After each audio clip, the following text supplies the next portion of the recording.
उद्धव ठाकरे आणि इथं दिल्लीमध्ये तुम्ही काँग्रेस नेतृत्वाला भेटणार का? कधी भेट घेणार? आणि कोणाला भेटणार? एक मुद्दा असा आहे की महाविकास आघाडीमध्ये ही जागा ही आदरणीय पवारसाहेब राष्ट्रवादी काँग्रेस पक्षाला कडे आहे. आतापर्यंत राज्यात महायुती पण आहे आणि महाविकास आघाडी आहे. त्याच्यामुळे महाविकास आघाडीच्या पद्धतीप्रमाणे ती जागा साहेबांच्या राष्ट्रवादी काँग्रेस पक्षाकडे आहे. त्यामध्ये सुप्रियाताईंनी घोषणा केली की आम्ही उमेदवार देणार नाही. त्याच्यानंतर जी राज्य पातळीवरती प्रतिक्रिया आलेली आहे, याचा अर्थ तो काय निर्णय झाला अशातला काय भाग नाही. प्रतिक्रिया आलेली आहे आणि ती प्रतिक्रिया निर्णय प्रक्रियेपर्यंत जर का पोहोचणार असेल तर मग दिल्लीमध्ये येऊन काँग्रेसच्या पक्षश्रेष्ठीला मी आणि प्रफुल्ल आम्ही त्या ठिकाणी भेटू.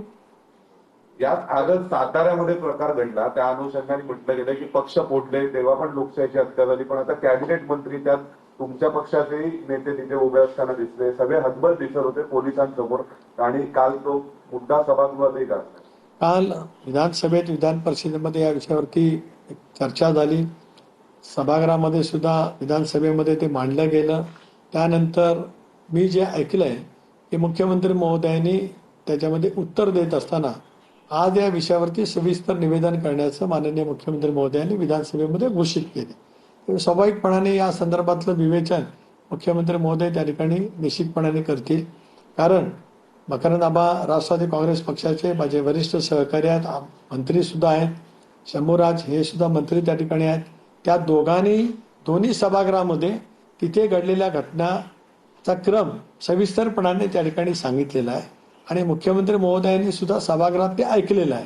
अशा वेळेला चर्चेचा समारोप करत असताना मुख्यमंत्री महोदयांनी हे आश्वस्त केलं की आज या विषयावरती सभागृहामध्ये ते निवेदन करणार आहेत. पण तुम्हाला पक्षाचे नेते म्हणून तुम्ही या प्रकरणी एनडीएचे घटक पक्ष आहात, एनडीएच्याच घटक पक्षाला जर मंत्र्याला मारहाण होते तर तुम्ही काही एनडीएच्या वरिष्ठ नेत्यांशी पण या संदर्भात चर्चा करणार का? एक बाब नक्की आहे की सातारा पोलीस अधीक्षक आणि तिथले एलसीबीचे पोलीस अधिकारी यांनी निवडणुकीच्या दिवशी जे काय केलेलं आहे ते आपण संबंध चॅनेलवरती ते पाहिलेलं सुद्धा आहे.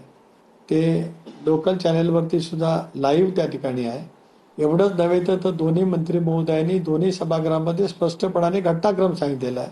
हे शेवटी पोलिसी बळ हे चुकीचं आहे, पण शेवटी राज्याचे मुख्यमंत्री आज निवेदन करतील याचा अर्थ त्यांच्याकडे सुद्धा ती माहिती आहे. आणि लोकशाहीमध्ये शेवटी राज्यात आज आम्ही महायुतीमध्ये आहोत.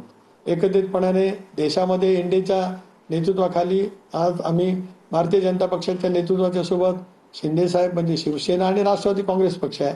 राज्यामध्ये सुद्धा देवेंद्रजी आहेत, शिंदे साहेब आहेत, सुनेत्रा वहिनी आहेत, हे त्या ठिकाणी नेतृत्व करतायत.